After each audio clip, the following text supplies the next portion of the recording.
Easter, the holiday of bad chocolate rabbits and the sad realization that you can't boil an egg. If your eggs refuse to peel, if the white tastes like rubber and the yolk tastes like chalk, this video is for you. When it comes to hard-boiled eggs, the cooking advice is numerous and contradictory. Start in cold water. Start in simmering water. Boil for 3 minutes, then cool off gradually. Steam, pressure cook. Poke the ends with a thumbtack. Keep eggs in the fridge for more than 2 weeks before cooking. Some of this advice can be eliminated right off the bat. Starting in cold water makes the eggs hard to peel. Not everyone has a pressure cooker. Poking eggs sounds time-consuming and annoying. Sure, old eggs peel easier, but who wants to plan 2 weeks ahead for hard-boiled eggs? Starting in simmering water does help the eggs to peel, but steaming helps even more. For soft-boiled eggs, that's my method of choice. But steaming is very aggressive, and doing it long enough to set the eggs completely results in tougher eggs than can be produced by gently poaching in water at around 195 degrees Fahrenheit. That is sub-simmer. So I decided to combine the two methods, and voila! Perfect eggs that are easy to peel and tender. Let's bring 1.5 quarts of water to a boil in a tea kettle. This will be sufficient for anywhere from 1 to 6 eggs. Set a 2-quart pot over medium-high heat. Pour in 1/2 inch of boiling water from a kettle. Cover and wait to get the boil back. It should take less than a minute. Gently add the eggs. Be careful not to drop them. Cover and steam for 3 minutes, regulating the heat so that the eggs don't rattle, but whiffs of steam are escaping from the lid. Take the pot off heat. Pour in the remaining water from the kettle. At this point, it should have cooled off slightly from the boiling point. The eggs should be covered by 1/4 inch or so. Cover the pot and wait for 7 minutes for large eggs, 8 minutes for extra large eggs. Do not return the pot to heat.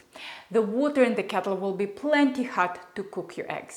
While our eggs are cooking, let's talk about their size. The size listed on the package tells us very little about the size of each egg. In order for a dozen to be classified as large, its average egg should be 57 grams or larger. To be classified as extra large, 64 grams or larger. Here is one large egg. It's 55 grams. Here is another one, also labeled large. It's 66 grams. When I cook the eggs in their shells, I weigh the eggs to determine accurate timing and cook the eggs of similar size together. As soon as your timer goes off, drain the eggs and cover in cold water.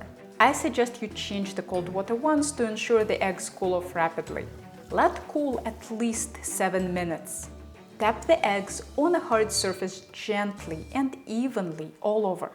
Don't whack them too hard, they are not rubber balls. Be thorough here. If only some parts of the shell are cracked, you might have a hard time peeling. Peel a bit of the shell in the dull side of the egg and return them to the water for a minute. This will let some water into the shells and will help them peel. Peel under running water or submerged in water. Don't force the shell. Try to find the thin membrane and pour some water under it. This will help the shell to loosen from the egg. Most eggs will peel very well, but there are always some stubborn ones.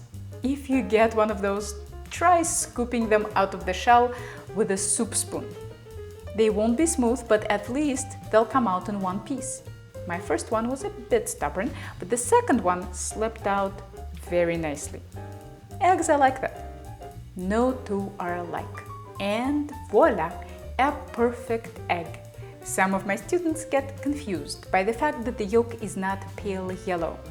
I realized that your grandma's eggs might have been cooked way more thoroughly, but these taste so much better. Yes, they will work for deviled eggs, egg salad, etc. The yolk doesn't need to look like chalk. The eggs can be peeled and stored in a Ziploc bag in the fridge for a few days. But I suggest that before serving you leave them at room temperature for a couple of hours, or simply put them into hot tap water for about 10 minutes. This will make them a lot softer and more pleasant to eat. Happy egg cooking and egg hunting to you! This video was brought to you by viewers like you. If you liked it, click here to support my channel. Don't forget to subscribe. And if you're ever in the Boston area, maybe I'll see you in one of my classes.